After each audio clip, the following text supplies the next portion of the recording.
Make sure you have your guided notes out. We will be finishing the periodic table notes today.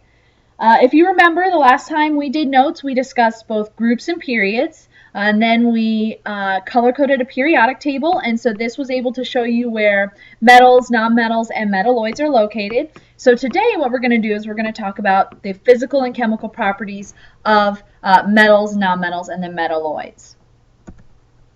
Let's go ahead and start with properties of metals. Looking at your periodic table, they are going to be found left of the stair-step line. You should have also colored these yellow when we color-coded the periodic table. Let's go ahead and start with the physical properties first. They are going to be shiny, or what we call luster. So if it has luster, that means it's going to have some kind of shininess to it. If you think about different metals you have seen, you probably remember that they had some kind of shininess to them, or what we would call luster. They are also going to be good conductors of both heat and electricity. If you think back to when we talked about physical properties, we said that metals were good conductors. I gave the example of if you held a metal spoon into a flame, over time that heat is going to creep up that metal spoon and touch your fingers or your hand. And that's just showing that the heat conducts or moves up that spoon. The same thing is going to happen with electricity. If you have a piece of metal, it's going to allow that electricity to easily flow through that material. So we're going to say that metals are good conductors. Next, they are going to have a high density. If you remember, density is going to be a ratio of mass to volume. So if you have a high density, that means you're going to have a lot of mass compared to its volume. So it's kind of a lot of mass compacted into a smaller amount of volume. If you try to pick up a metal, you're going to have that heavy feel to it, and once again, that's because it has a high density. Metals are also going to have a high melting point. I have a couple of examples for you. One of them is that aluminum is going to have a melting point of about 1,218 degrees Fahrenheit, and then silver is going to melt at a temperature of 1,762 degrees Fahrenheit. If you think of a common material, let's think water, it is going to stay ice or be a solid up until 32 degrees Fahrenheit, and after that it's going to start to melt. So a common object that we think of as ice melting is relatively low at 32 degrees Fahrenheit, and metals are going to be much higher into the thousands of degrees Fahrenheit.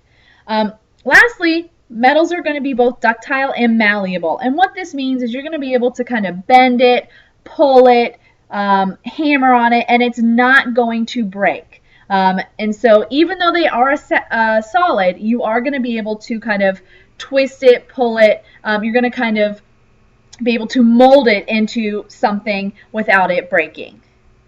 Next, let's go ahead and talk about the chemical properties of metals. First, they are going to lose their electrons easily. We won't talk about this a lot now, but when we get into ions and bonding, we'll talk more about what it means to lose electrons. But what's going to happen is that when we look at metals, they're going to want to give away their electrons. And then last chemical property is that metals will corrode easily. And so if you think about a piece of metal you've seen that had rust on it, that's showing that it's actually being worn away, that it's corroding. Let's move on to your properties of your nonmetals. These are going to be found to the right of the stair-step line. If you look at your color-coded periodic table, you should have colored these orange. You're also going to notice that these properties are going to be opposite of those of metal. So the first physical property we'll talk about is that they do not have luster. They're not going to be shiny. This means they're going to have kind of this dull appearance, so you're not going to see it shine. They are also not going to be good conductors of heat and electricity. So if you were to put a different material into a flame that is not a good conductor, that heat's not going to creep up. Same thing with electricity. It's going to be hard for electricity to flow through a non-metal. Next, they are going to have a brittle physical property, which means that it's going to break easily. This is kind of what we think about when we think of solids, is if you try to bend it, it's going to break. So you're not going to be able to hammer it, you're not going to be able to pull it.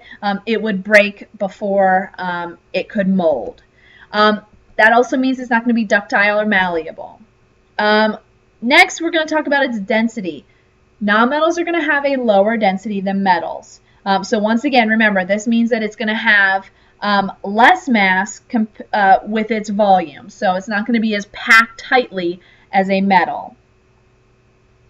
And then lastly, let's go ahead and look at the melting point of nonmetals. These are going to have a lower melting point. And so what this means is that it will be able to melt at a lower temperature.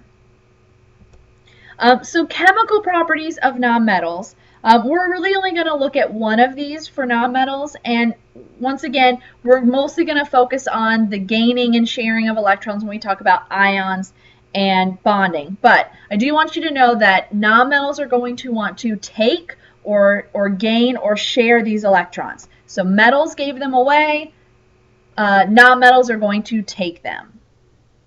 The last one we're going to talk about is metalloids. And these are going to be found right at that zigzag or that stair-step line. And if you look at your color-coded periodic table, you should have colored those purple. And what you're going to find is that these are going to have both properties of metals and nonmetals. They're mostly going to be solid. They could be shiny like a metal, or they could be dull like a nonmetal. They are going to be ductile. They're going to be malleable. They can conduct heat and electricity better than nonmetals, but not as well as metals. So we're going to kind of call these your in-between elements. And we're mostly going to focus on both your metals and your nonmetals, but you do need to know these basic properties of your metalloids.